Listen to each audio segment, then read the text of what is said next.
নমস্কার বন্ধুরা, ছোটদের ভালোবাসা ও বড়দের প্রণাম জানিয়ে আজ আপনাদের সাথে শেয়ার করতে চলেছি ডিম পিঠার সহজ রেসিপি। শীত থাকাকালীন এই পিঠেটা একবার বানিয়ে দেখুন, খেলে ভুলতে পারবেন না, বারবার খেতে ইচ্ছে করবে। চলুন তাহলে শুরু করি। ভিডিওটি ভালো লাগলে একটা লাইক দিয়ে পাশে থাকুন ও বন্ধুদের সাথে শেয়ার করে দিন। তার জন্য দেখুন বন্ধুরা, নিয়েছি একটা বাটির মধ্যে মিহি পেঁয়াজ কুচিয়ে রেখেছিলাম, সেগুলো দিয়ে দিলাম। এরপরে দেব আদা কুচি, রসুন কুচি, পরিমাণ মতো সব কিছু দিয়ে দেব। যদি কোনো বন্ধু নতুন হয়ে থাকেন, চ্যানেলটি সাবস্ক্রাইব করে বেল আইকন হলে সেট করে দিন সবার প্রথমে আমার রেসিপি পেতে। দিলাম রসুন কুচি। এখন আমি দিয়ে দেব পরিমাণ মতো হলুদ গুঁড়ো, লাল লঙ্কার গুঁড়ো, এখন দেব কাঁচা মরিচ কুচি। ঝালটা আপনারা আপনাদের পছন্দ মতো দেবেন, যে যতটাই ঝাল খেতে পারেন সে কিন্তু ততটাই ঝাল দেবেন।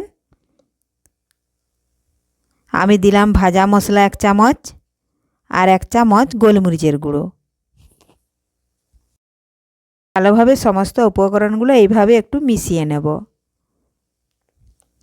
তার আগে যদি কোনো বন্ধু আমার চ্যানেলে নতুন হয়ে থাকেন, চ্যানেলটি সাবস্ক্রাইব করে বেল আইকন হলে সেট করে দিন সবার প্রথমে আমার রেসিপি পেতে। এখন আমি দিয়ে দিলাম স্বাদ মতো লবণ। লবণটাও ভালোভাবে এইভাবে মিশিয়ে নেব।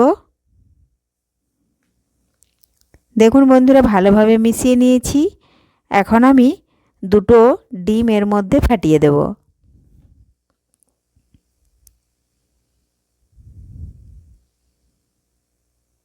এই দেখুন, একটা ফাটিয়ে দিলাম, আর একটা ডিম ফাটিয়ে দেব। এই পদ্ধতিতে ডিমের পোয়া পিঠে যদি বানানো হয় তাহলে খেতে হয় দারুণ, অপূর্ব স্বাদ। আপনারাও বাড়িতে এই পদ্ধতিতে একবার বানিয়ে দেখুন। দেখুন বন্ধুরা, দুটো ডিম ফাটিয়ে নিয়েছি। এখন ডিমগুলো ভালোভাবে আমি সমস্ত উপকরণের সাথে এইভাবে দেখুন মিশিয়ে নিচ্ছি। মেশানো হয়ে গেলেই আমি পরিমাণ মতো চালের গুঁড়ি দিয়ে দেব। এই দেখুন, এইভাবে কম কম করে দিয়ে চালের গুঁড়িটি দেখুন আমি মিশিয়ে নেব।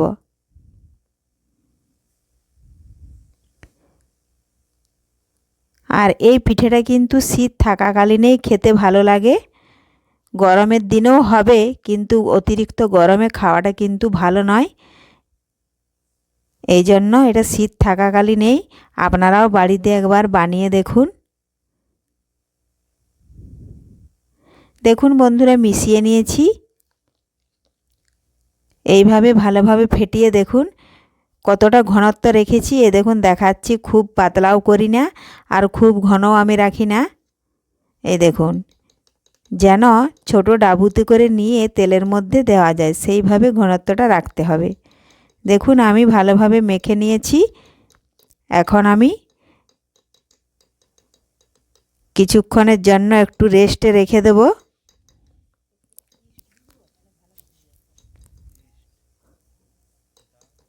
আপনারা তো অনেক পিঠে খেয়েছেন, একবার এইভাবে ডিমের পিঠে বানিয়ে দেখুন, খেতে হবে অপূর্ব স্বাদের।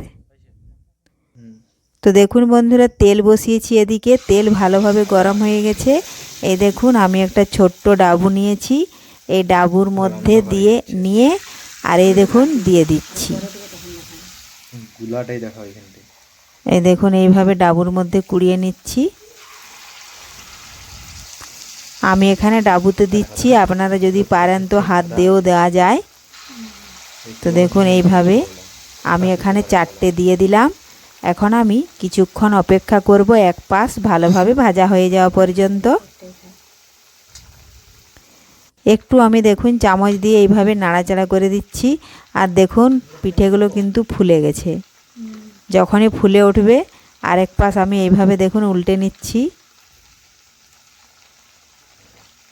আর এই পিঠেটা কিন্তু ভাজতে হবে, তেলটা ভালোভাবে গরম করে নিতে হবে হাই ফ্লেমে।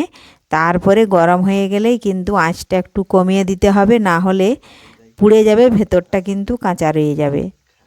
এই দেখুন, এইভাবে 2 থেকে 3 বার আমি এপাশ ওপাশ উল্টে পাল্টে একটু লাল লাল করে ভেজে তেল ঝরিয়ে তুলে নেব। এ দেখুন বন্ধুরা, ভাজা হয়ে গেছে। আমি একটা জালি দেওয়া ছান্তা নিয়েছি, আর ছান্তার মধ্যেখান দিয়ে দেখুন তুলে নেব। একটু তেলটা ঝরিয়ে নিচ্ছি। একই রকমভাবে সমস্ত ডিম পিঠাগুলো এইভাবে ভেজে তুলে নেব। আজকের রেসিপি ভালো লেগে থাকলে লাইক, শেয়ার, কমেন্ট করতে অবশ্যই ভুলবেন না বন্ধুরা।